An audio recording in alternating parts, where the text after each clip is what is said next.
So my very first job in this industry, I went to work as a porter on a property. I was looking for an apartment. I went in. The lady asked me if I'd ever heard of working in the porter industry or the apartment industry, and I told her no. And so I got a job as a porter. Got a discount on the rent. I thought I was doing great. This manager was, you got to realize I was 17 years old, and this manager was a beautiful lady. She was married. She had 2 kids. Her father was the actual attorney for the company, and she worked days in the apartments, and her husband worked nights at a factory.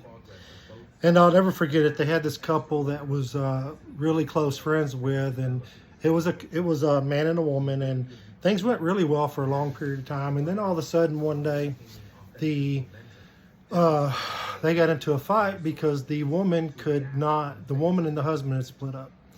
And due to this, the guy couldn't afford to pay his rent.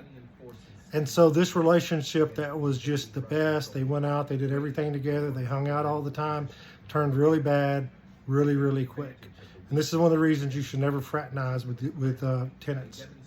And so I'll never forget, it got to the point to where, you know, back in those days we used pagers, and we had to be prepared to go to the office in case of a major emergency.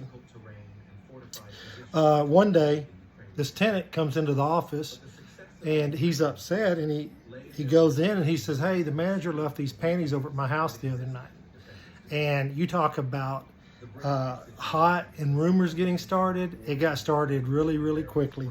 It got so bad that we actually let the person out of the lease, and just to get them out.